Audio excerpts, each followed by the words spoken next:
자, 아파트는 얼마다 하면 딱 알죠? 시세보다 비싸네, 싸네, 여러분 다 알죠?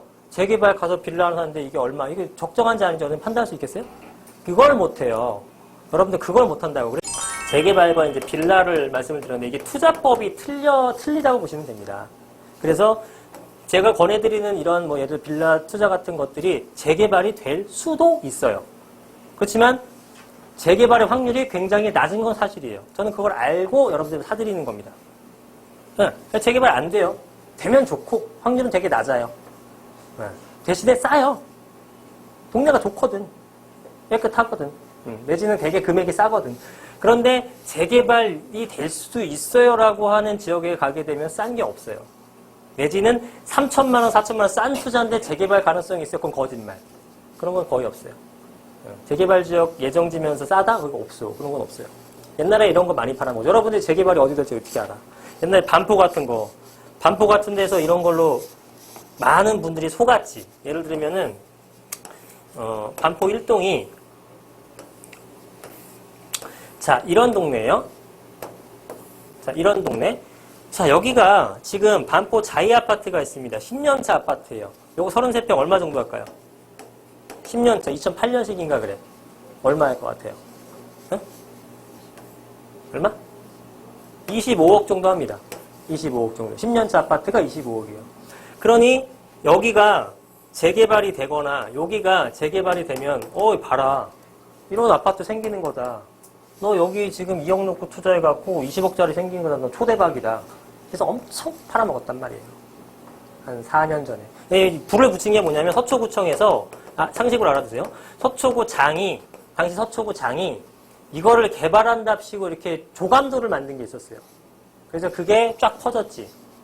그 아주 좋은 소스죠. 여러분들을 현혹시키기에. 서초구장이 한 대잖아. 그러니까 너도 나도 막 사갖고 순식간에 가격이 올라갔단 말이에요. 근데 그때 전 다 뜯어 말렸거든요. 그때 꽤 오래됐어요. 한 6, 7년 된 것 같아요. 다 뜯어 말렸어요. 그래갖고 나중에 막 이렇게 자기 해약했다 그러면서 이렇게 뭐 돈도 주시고 하신 분도 있었고 막 그랬거든요. 기억이 나는데. 근데 왜 뜯어 말렸냐면은 서초구 장이 하는 거는 의미가 없어요. 여러분들 서초구 장이 하게 되면은 될 것 같잖아요. 그런 어떤 뭐 찌라시가 아닌 것 같지. 얘는 이거를 개발할 아무런 권한도 없습니다. 누가 권한이 있어요? 박원순이가 지금 현재는 이제 장이잖아요. 그런 서울시장이 오케이를 해야 돼요. 서울시장이 미쳤다고 지금 재개발할 때 많은데 강남부터 해주겠습니까? 명분이 없어요. 명분이. 절대 안 되는 사업이었습니다. 그냥 서초구 장이 서초구 개발하고 싶어서 발표할 수 있지. 희망사항이죠. 희망사항. 그죠? 근데 그때 뭐 그런 게 있나요? 막 미친 듯이 샀습니다. 여기 2,300에 시작했던 평당 땅값이 5,800까지 갔으니까. 순식간에. 어마어마하게 올랐단 말이에요. 그래서, 그때도 똑같아. 근데 여러분들이 지금 내용이 지금 같은 방식으로 속는 거예요. 어떻게 보면. 같은 방식으로 속는 거예요. 아니, 재개발 되게 좋잖아요. 아파트. 여기 재개발 되게 되면 그 정도, 뭐 2억 정도 놓으셔야죠. 안 된다니까. 거의 안 된다니까. 쉽지 않아요. 쉽지 않아. 재개발이 얼마나 어려운데요. 응? 되더라도 20년이잖아. 그죠? 지금 2003년도에 도정법에서 지금 지정된 뭐 한남 뉴타운이니 뭐니 그 당시에 지적된 데 15년, 10년 지났지만 아직도 한 채도 안 풀렸어요. 그나마 그게 느린 편도 아니야. 시범 뉴타운 빼고 된 데가 얼마나 돼요? 안 되잖아. 그죠? 변수가 엄청나게 많다고요. 그걸 그렇게 묻어둔다? 쉽지 않죠. 되게 어려운 투자라고 저는 개인적으로 생각을 합니다. 자, 그러면 여러분들이 자금이 좀 있으면 재개발 투자하는 거 나쁘지 않은데 재개발에 대한 투자법을 몇 가지 팁을 좀 드릴게요. 자, 이 재개발에 대한 투자법이에요. 자, 여러분들이 일단은 가장 먼저 아셔야 될 거는 재개발 지역의 과정, 순서를 알아야 되겠죠. 그래서 추진위원회가 설립되고요. 그 다음 뭔가요? 추진위원 다음에 뭐 설립해요? 어느 정도까지 아시는 거야? 이걸 몰라? 추진위 다음에 조합 설립을 해요. 조합 설립해서 사업시행 인가라는 것을 받게 되고요. 그 다음에 관리처분 인가를 받습니다. 뭐 중간에 시공사 선정, 건축심의, 뭐 분양가 뭐 이런 거는 다 논의로 하고 행정 절차만 크게 보게 되면 추진위, 조합, 사업시행 인가, 관리처분인 거예요. 이런 과정을 거치는데 조합 설립이 난 것들, 조합 설립을 통과한 수준의 조합 설립을 통과한 요 정도 위치에 와 있다. 여기서부터는 투자의 위험성이 많이 떨어지긴 합니다. 위험성이 떨어졌다. 사도 된다. 네, 그 개념이에요. 자, 왜냐하면 우리가 추진위가 설립되기 위해서는 조합원들의 50% 동의가 필요합니다. 그리고 이 추진위 전에는 뭐가 있습니까? 정비구역 지정이라는 절차가 있고요. 네, 그 다음에 뭐 예정 단계 같은 게 있겠죠. 그리고 여기서는 아직 예정도 없이 말만 나오는 단계. 여러분 여기서 사는 거야. 알죠? 하나도 근데 가격은 이미 꽤 반영됐어. 쉽지 않다니까 이 문제가 못 가요. 그런데 넘어가고 추진위는 50%가 동의를 합니다. 그러면 추진위 설립은 대단히 어렵지 않습니다. 왜? 통상적으로 생각해 봤을 때 그 지역에 1000명의 조합원이 있다. 그러면은 이 사람들 재개발 잘 몰라. 그러면은 그냥 상식적으로 생각해 봤을 때는 반은 찬성하고 반은 반대를 하는 걸 거예요. 그죠? 그러면 이 사람들은 그 정도만 해서 한두 명만 설득하게 되면 추진위 설립이 돼요. 그죠? 그런데 이거는 조합 설립 인가를 받으려면 75%의 동의를 요하게 되는 겁니다. 그러면 반 찬성, 반 반대 중에 25% 모르려면 반대에 있는 사람들을 25%를 끌어와야 되는 거예요. 여기서 얘기하는 건 만만한 게 아니지. 만만한 게 아니에요. 그러니까 조합 설립이 낮다라고 하면 적어도 그 지역의 4분의 3은 여기를 개발에 찬성을 한 것이고 도정법이 좋은 게 그 조합 설립 인가가 나게 되면 나중엔 매도 청구권이라든가 이런 걸 활용해서 정리를 할 수가 있잖아요. 그죠? 지역주택조합은 95%지만 그런 점이 법률적으로 기재가 돼 있기 때문에 조합 설립 낮다. 적어도 조합원은 오케이다. 오케이다. 그러면 나머지 사업시행 인가라든가 관리처분 인가는 이거는 관하구의 싸움이죠. 서울시나 구랑 얘기하는 거고 그러면 뭐 넌 이렇게 대신 너 기부 체납 좀 해. 이거 서로 약간 양보하고 우리가 조금 손해보게 되면 진행은 원활하게 되는 겁니다. 여기서도 이제 조합이 욕심내다 보니까 서로 간에 이제 알력이 생기는 건데 어쨌든 이거는 문제가 안 돼요. 근데 조합 설립이 안 간다. 이거는 100번 정부가 하라고 밀어붙이고 서울시가 밀어붙이고 해도 지들이 싫다고 못하는 거예요. 그래서 지금 한 60%에서 지지부진하다. 이건 되게 위험한 거죠. 왜? 안 될 수도 있고 엄청나게 오래 끌릴 수도 있는 거니까. 그래서 저는 리스크 해칭의 기준을 재개발에서는 조합 설립 인가 너머로 보는 겁니다. 이건 절대적인 건 아니에요. 그냥 케이스 바이 케이스인데 그 정도 기준점을 삼는다는 겁니다. 제가 봤을 때는. 그럼 당연히 추진이 설립됐을 때 가격이 한 번 올라가게 되고 조합 설립하게 되면 한 번 더 올라가게 되고 사업시행 인가 받으면 한 번 올라가게 되고 관리처분 단기별로 올라가요. 중간에 건축 시비 받으면 또 올라가게 되고 그래서 이거는 질질 끌릴 확률이 확실히 줄어들게 된 거죠. 조합 설립 인가 넘어가게 되면. 자, 그래서 관리처분을 받게 되면 이제 아까 말씀드렸지만 2주 철거 가는 거예요. 자, 그러면 이제는 여기서부터는 금액이 이제 많이 올라가는 형태가 되는 거죠. 자, 그런데 여러분들이 중요한 게 생각하는 건 뭐냐면 사업 시행 인가를 관리처분 나게 되면 이제 이게 무슨 뜻이냐 하게 되면 내 물건에 권리가액이라는 것이 나온 거예요. 한마디로 감정가액이 정확하게 나타났다는 얘기입니다. 그러면 이 매물이 적정한 가격인지 아닌지 여러분들이 몰라요. 자, 아파트는 얼마다? 그럼 딱 알죠.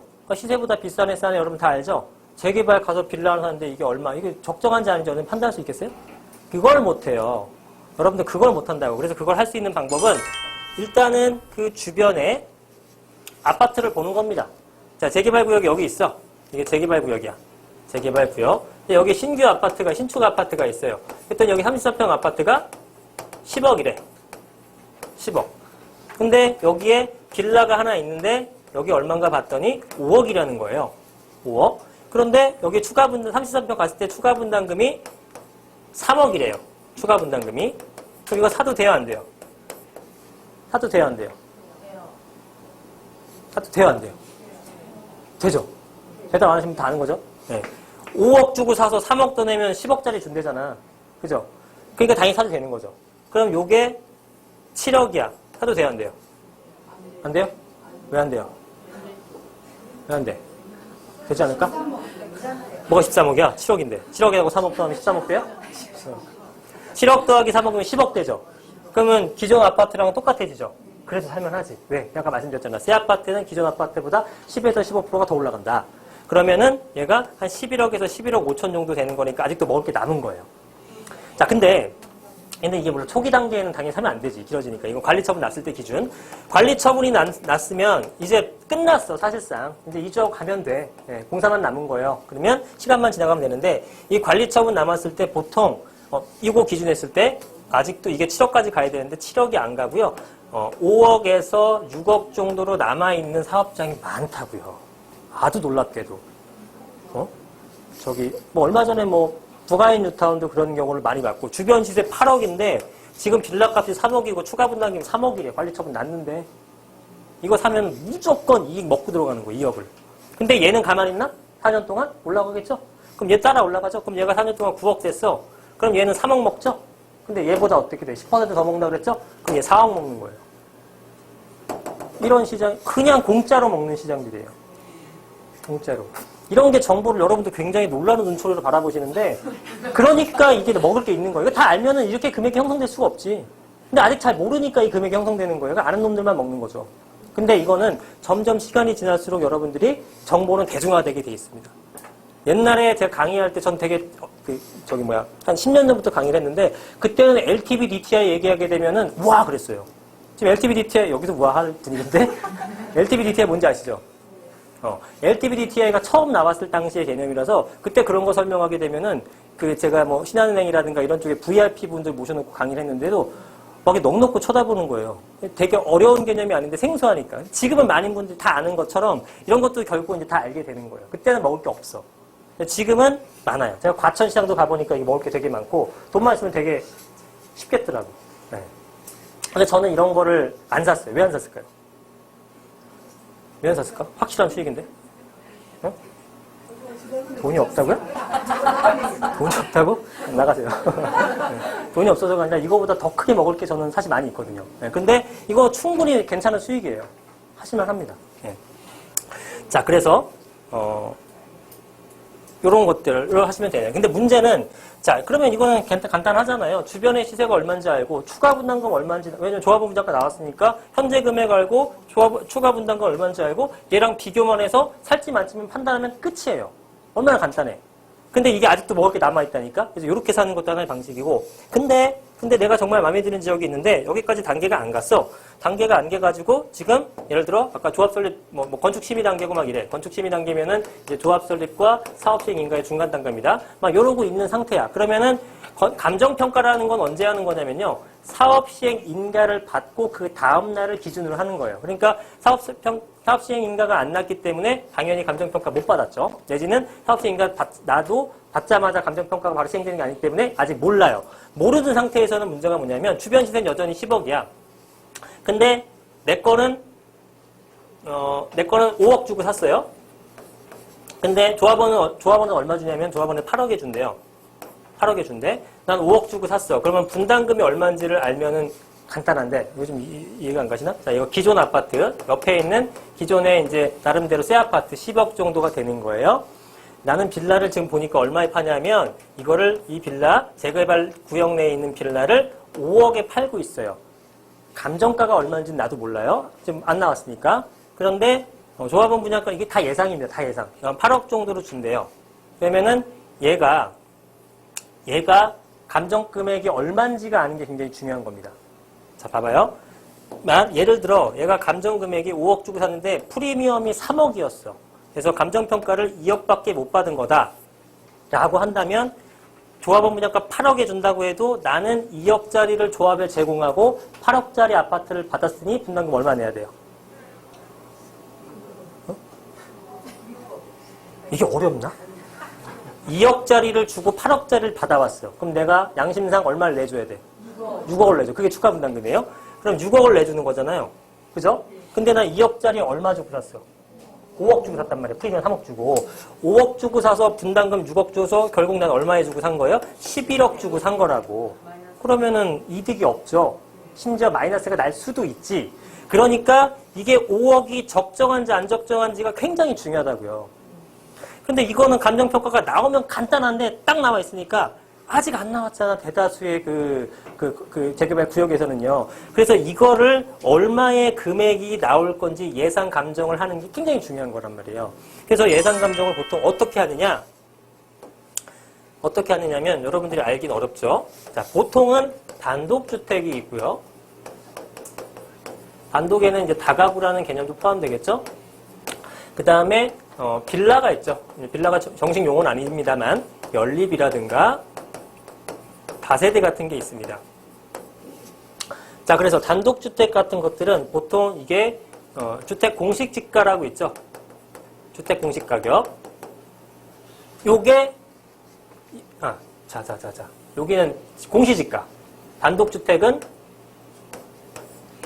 공시지가로 땅값 판단하시면 돼요. 건물값은 평가를 해주는데 굉장히 미미한 수준입니다. 뭐 오래된 거밖에 없잖아. 공시지가가 뭐 예를 들어서 1,000만 원이다. 1,000만 원이다. 그러면은 여기다가 보통 한 1.3배 정도를 해줍니다. 얘는 평당 1,300만 원 정도의 평가를 받는다. 이렇게 얘기를 해요. 정확한 건 아니에요. 그냥 하나의 룰이야. 근데 빌라 같은 것들은 이거는 주택 공시가격이라 나와 있죠. 그죠? 얘는 빌라가 지금 5억에 파는 빌라인데 주택 공시가격은 뭐 2억이다. 그죠? 이렇게 돼 있잖아. 얘는 요런 거를 기준으로 하는 겁니다. 거기서 조금 더 해주겠죠. 1.2 정도에서 뭐 왔다 갔다 하겠죠. 네. 그리고 보정률이라고 해갖고 여기다가 또 곱하기 몇 하는 거 있는데 그거는 구역마다 틀린 거고. 그래서 이런 식으로 평가를 합니다. 제가 말씀드리는 거는 뭐라 그럴까요? 수학 공식을 외우라는 게 절대로 아니에요. 이거 다 틀린 얘기예요. 다 워낙에 케이스가 많기 때문에 정확하지가 않아요. 그런데 이런 식으로 평가를 해서 재개발 구역에 가보시면 거기 현지에 있는 부동산 업자들이 이런 식으로 계산해 갖고 예상 감정가를 다 산출해 놔요. 이 물건별로. 그러면 아까 예를 들면 하나의 단독주택이 하나 있어요. 한 30평 된대. 땅이. 건물은 뭐 한 20평 되겠죠? 뭐 이런 식으로 되는데 지금 이렇게 저렇게 계산해보고 어쩌고저쩌고 하니까 이 단독주택의 비율이 단독주택의 평가금액 예상 평가금액이 한 5억 정도 된대요. 간평 예상 감정가. 그래서 이 물건이 지금 얼마에 나왔냐면 6억에 나왔다는 겁니다. 그럼 프리미엄 얼마예요? 프리미엄 1억만 주고 사시면 돼요 라고 브리핑을 하는 겁니다. 현지에서. 그런데 제가 말씀드리는 건 이거예요. 자, 이 금액을 순수하게 믿으면 안 된다는 겁니다. 자, 부동산에서는요, 여러분한테 거래를 하기 위한 사람들이죠. 그죠? 거래를 해야지만 그분들은 화벌이가 되는 거잖아요. 그죠? 그래서 그분들은 이 예상 감정 금액을 4억이나 5억이나 6억 정도로 예를 들어서 두 가지만 할게요. 4억이랑 5억이랑 둘 중에 여러분들한테 4억이라고 설명하고 싶을까요? 5억이라고 설명하고 싶을까요? 5억이라고 설명하고 싶을까요? 그러면 5억이라는 금액과 6억이라는 금액까지 산출해봤더니 어떤 거 설명하고 싶을까요? 어떤 개념인지 이해가 되세요? 그분들은 여러분들이 비싸게 산다는 인식을 안 주기 위해서 예상감정평가를 높일 거란 말이에요. 그 문제가 뭐야? 예상감정 금액을 아까 이 사람이 그 업자가 5억이라고 얘기해서 난 이거를 기반으로 해서 난 이거를 6억에 샀지만 5억의 감정평가 받을 거고 8억의 조합원 분양가 준다고 하니 3억만 내면 된다고 생각할 거 아니에요. 그럼 난 6억 주고 사서 분담금 3억 내고 11억짜리 아파트를 받으니까 2억 내 거 이렇게 된다 계산을 한단 말이에요. 들어간 거야. 근데 이게 5억이 아니라 막상 계산해보니까 3억밖에 안 나온 거지. 그러면 난 3억이 됐어. 그럼 분담금 얼마가 돼요? 5억이 되는 거죠. 그럼 6억, 5억, 11억 넣고 개고생만 하다가 이득을 못 먹는 구조가 생길 수 있단 말이에요. 그죠? 그래서 이 예상감정 금액을 잘 봐야 되는데 여러분들이 계산하기 힘들고 그 사람들은 계산할 줄 알지만 절대 보수적인 산정을 안 한다는 겁니다. 그래서 여러분들이 거기 가서 계약을 하실 때는 뭐 이렇게 상담을 하시거나 할 때는 그쪽에서 얘기하는 예상감정가보다 항상 5천에서 1억 정도는 그냥 더 내야겠구나 생각하고 가셔야 편하네요. 나중에 실망매물이라는 말 들어보셨죠? 내지는 추가분담금 폭탄. 이런 말이 괜히 만들어진 게 아니야. 다 이 정도 금액을 생각했는데 갑자기 5억 내라니까 폭탄이라는 얘기가 나오는 거지. 원래 그 정도 되는 건데. 설명을 그렇게들 안 했으니까. 그래서 그런 용어가 생기는 거예요. 그러니까 처음부터. 근데 그분들을 거기 중개업소 사장님들을 욕할 게 되나요? 절대. 그걸 알 수도 없을 뿐더러 그분들은 그렇게 얘기를 해야지. 또 그게 또 맞을 수도 있고. 알 수 없는 거잖아요. 그러니까 저는 여러분들이 아예 그 개념을 알고 이런 흐름을 알고 거기보다는 더 나오겠거니 생각하고 가시는 게 좋겠다라는 겁니다. 거기에 금액을 딱 저스트하게 맞춰서 가다가 분담금 못 내고 금매로 팔거나 그러지 말고 여유 있게 가라는 얘기죠. 재개발 투자에서는 실무적으로 거래를 하실 때는 그런 점을 파악하시는 게 가장 중요해요. 그래서 사실 재개발 투자 같은 것들은 여러분들 직접 가는 것보다는 잘 아는 전문가나 지인들을 끼는 게 좋습니다. 전문가를 끼는 게 제일 좋겠죠. 지인도 사실 잘 모르니까. 그래서 최소한 이 감정 금액을 가장 비슷하게 맞추는 게 제일 중요합니다. 그래야 수익이 날지 안 날지를 판단할 수 있는 거죠. 그래서 지금 그걸 계산해보게 되면 제가 할 때는 여기는 들어가면 안 된다, 이 지역은 들어가도 되겠다, 그 지역 들어가도 되는 것 중에서 단독주택이 좀 고평가거나 좀 저평가거나 이걸 좀 산출을 해놨죠. 그래서 현재 시점에서 어떤 물건이 가장 좋은지를 판별할 수 있단 말이에요. 근데 여러분들 그걸 공부를 할 수가 없어요. 언제 다 합니까, 그거를. 현업에 종사하시는데. 그러니까 그런 것들은 직접 하시게 되면 대단히 위험한 거고, 이해할 수 있는 수준으로 공부를 조금 하시되 전문가랑 같이 들어가셔야지만 그거 하나만으로도 몇 천만 원에서 1억까지 그냥 봅니다. 진짜로. 저한테 하시란 말은 아니에요.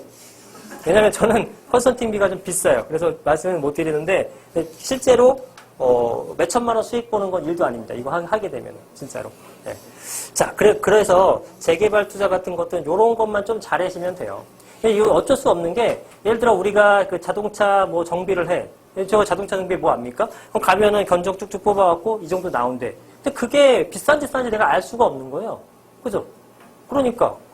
그러면 어떻게 해야 되냐? 방법은 여러분들이 취할 수 있는 방법은 다른 정비소를 또 가보는 거예요. 가격을 비교하는 거야. 하나 60만 원, 55만 원. 하나 58만 원. 어쩌고 하니까 55만 원이 제일 싸. 그러면 거기로 가는 거죠. 그게 그나마 가장 여러분들이 이득을 볼 수 있는 행동 패턴이란 방법이란 말이에요. 마찬가지로 부동산을 가시더라도 한 군데만 들지 말고 여러 군데를 들려보세요. 그러면 같은 매물도 완전히 브리핑이 틀립니다. 심지어 금액도 틀려요. 금액도 틀려. 그래서 이분은 너무 좀 오바해서 하는구나. 이분은 이게 좀 나옵니다. 어느 정도. 그래서 제가 이제 여러분들보다 빨리 그걸 파악할 수 있는 이유는 그걸 미리 다 조사를 해놓고 누가 잘하는 부동산인지 이걸 파악해서 나름대로 제가 분석을 하기 때문에 되는 거죠. 그게. 좀 하루아침에 되는 게 아니죠. 그래서 이제 말씀을 드리는 거고 여러분 투자하실 때는 적어도 비교라도 해라. 이거 언제 다 하고 있습니까? 여러분이 하게 되면 더 삐뚤어져요. 감정평가 금액이. 더 어이없게 나올 수도 있으니까 차라리 여러 군데 비교해서 대충 평균 해가지고 이 정도 나오겠거나 해서 찾으시면 됩니다. 어떤 매물이 좋은지는. 소액 빌라 투자 같은 것들은 일단은 포인트를 말씀드리게 되면 첫 번째는 소액이 그야말로 중요하다. 그 다음에 재개발을 기대하지 말자. 아예 안 된다는 건 아니에요. 1%의 확률로 될 수도 있어. 그렇지만 생각하지 말고 그걸로 올라가는 게 아니니까 이거는 그냥 느닷없이 로또 맞은 거고 그게 아니라 소액으로 했을 때 재개발 지역이 아니더라도 충분히 수익을 얻을 수 있다는 겁니다. 투자 금액 대비. 작은 금액, 그 다음에 재개발 기대하지 않는 법. 그 다음 세 번째는 나한테 맞는 그냥 금액에 투자를 하시면 됩니다. 나한테 금액 맞는. 그게 아까 말씀드린 500만 원서부터 한 8천만 원, 9천만 원까지 다양하게 있어요. 1억, 2억짜리도 있는데 그것까지는 모르겠고. 그래서 이 금액에 맞게끔 투자는 서울이지만 서울에서는 애지간한 지역을 투자해도 된다. 그래서 다만 이런 건 있어요. 어떤 해당 지역이 있어요. A라는 지역이 있어요. 여기는 투룸과 쓰리룸 중에 투룸이 훨씬 인기 있는 지역이에요. 근데 가서 쓰리룸 사고 있다? 이러면 안 되는 거야. 이 지역이 좋다고 가서 사. 이걸 사. 안 돼. 안 올라. 근데 어느 지역 가면은 이 지역이 훨씬 더 좋아요. 안 돼. 또 해당 지역 내에서 해당 같은 지역 내에서도 투룸이 인기 있는 게 있고 쓰리룸이 인기 있는 게 있어요. 그 차이는 뭐냐? 회사 근처에 있는 신혼부부들이 많다. 이런 것들은 당연히 투룸이 인기가 많고 초등학교 꼈다 싶으면 쓰리룸이 인기가 많아요. 그런 것까지 이제 보게 되면서 투자하시면 되는 거고 들어가서 또 이런 것도 있습니다. 같은 투룸이라도 어느 지역은 10평짜리 투룸을 선호하는 지역이 있어요. 어떤 지역은 14평짜리, 16평짜리 정도 되는 선호를 하는 데가 있어요. 큰 게 무조건 좋지 않냐? 그렇진 않아요. 크면 비싸잖아요. 비싸도 큰 걸 선호하는 지역이 있고 작고 아기자기가 옵션만 채워주게 되면은 들어갈 수가 많은 지역이 있고 그렇게 됩니다. 그래서 어느 지역이 좋다라고 해서 그냥 가서 아무거나 사는 게 아니고요. 그 해당 지역 수요층에 맞는 물건을 사는 것도 굉장히 중요한 투자 포인트입니다. 그런 상담은 이제 개별적으로 받으세요. 저희 상담원들한테. 여기서는 그거 일일이 지역별로 설명할 수는 없으니까. 그래서 그 매물에 맞게 투자하시면 된다라고 보시는 거고요. 자, 배 아파. 자, 소액 빌라 투자는 아까 말씀드렸던 대로 작은 금액의 투자를 하시는 게 유리하고, 그 다음에 장기보유 특별공제를 받아야 되니까 주택임대사업자로 장기 투자를 하셔야 되는 여유자금이어야 된다. 요게 이제 포인트가 되는 거고요. 재개발은 기대하지 않고 재개발 투자를 하시려면 아예 재개발 구역 조합설립 인가 나거나 그런 지역으로 들어가고, 대신 아까 말씀드렸던 그런 팁을 활용해서 물건을 제대로 잡자. 분리해서 생각하십시오. 아주 막 대박을 노려요. 3천만 원, 2천만 원 투자한 다음에 재개발 돼갖고 막 10억짜리 되는 꿈을 꾸시는데 현실에서 일어나기 굉장히 어려운, 여러분들한테 정말 고문만 주는, 희망 고문만 주는 그런 사태가 될 수 있으니까 빌라 투자는 빌라 투자로 가시고요. 재개발은 재개발 투자로 가십시오. 네. 어설프게 재개발이 될 거라고 해서 가격이 비싼 동네 가시면은 제가 볼 때는 영 재미없을 겁니다. 제 판단은 그래요. 그래서 아예 나눠서 가시는 게 좋겠다라고 생각이 들어요. 자, 그러면